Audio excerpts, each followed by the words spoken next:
Hi everyone, welcome to the 19th Sunday of Ordinary Time. This is Father John, and we're just going to jump right into it. In our first reading, we hear about Elijah who's going through the desert, and he's exhausted, he's tired, and he's actually really upset too. In fact, when he falls down, he's like, I just want to die here. I'm done, right? And so this is life sometimes. We need food to keep going, right? And we can be walking through the desert, and God sends an angel, and the angel himself feeds Elijah and says, no, you have to eat and you need to get up, because if you don't eat, you're not going to make it through the journey. Okay, so first, that in and of itself is really important. Sometimes we just need to eat our food, and then we need to get up and keep going. Okay, and this is mysterious. He says, eat this food, and it seems to be from heaven, right? Now, we heard last week that Jesus says, I am the bread of life. And we start this Sunday's gospel with a criticism, because Jesus says, I am the bread of life, but instantly he's met with doubt. And the people say, well, who is this? We know who his parents are. We know Jesus. How can he say, I am the bread from heaven? So right away, Jesus, when he has this great news to tell us, when is it that we too are just like, yeah, whatever, we're underwhelmed. All right, and that's how Jesus was met that way right away in this climax of John's gospel. Right, it's just like, no, we know who you are. This can't be as good as what you're saying. All right, and Jesus rebukes them. Okay, he says, stop murmuring amongst yourselves. Okay, that's amazing. Essentially, when God shows up to us in ways that we don't expect, or maybe even that we don't like, okay, they're not according to our plans. All right, it's disappointing for God. I'm assuming, right, that God has this wonderful plan in store for us. I mean, He's given us heaven. He's created us out of nothing, and he wants us to be with him forever in heaven, but we've got our own plans. Right?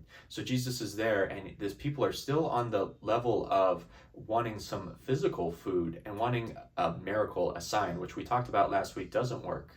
And Jesus is telling them, no, I'm the bread of life. You don't understand. God is now literally dwelling amongst you.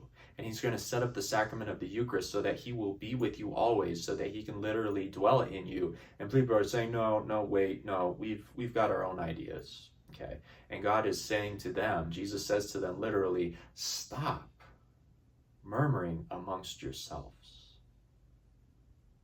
I think we need to hear that in today's world, okay, because we all have our own ideas. We've got our blogs, we've got our constant chatter, and when we hear truth, is it something that we just put off, or we're so ready to speak our own opinions rather than hear the voice of God? Because God's news is the best news. It's not just good news, it's the best news. Jesus is trying to tell them something, and they start murmuring. And that must have just been horrible, a horrible thing for him, God himself, to hear. It's just like, no, I'm here with you, I'm going to dwell with you, I'm going to be here, I'm here to save you. It's like, no, we know. It's like, no, we don't know. That's the whole point. We don't know. Jesus is trying to speak to us, but we don't know. At Mass, we don't know. Obviously, the place isn't packed. We just don't know. Jesus is our bread of life. We are receiving God himself at the Mass. So clearly, we don't know. We don't understand, we don't get it, but we're so ready to talk. That's one of the reasons we've gone to asking for silence before and after Mass. We just don't know, we don't get it. And so Jesus himself is giving this talk about the wonders of the Eucharist, and the original hearers, for the most part, didn't get it. They wanted to talk only about what they knew. So a lesson that we can take with us this weekend as we're approaching the altar to receive God himself is, let's turn it off.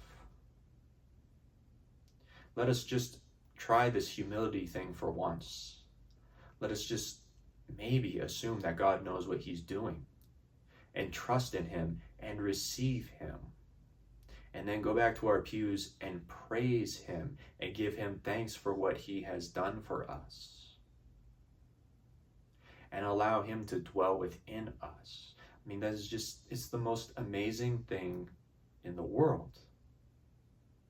Let us give God our silence and allow him to dwell in us and realize that he is the bread of life. He is what we need in the desert to get up to feast on and then to keep going through the desert of this life so that one day we may see him in heaven face to face.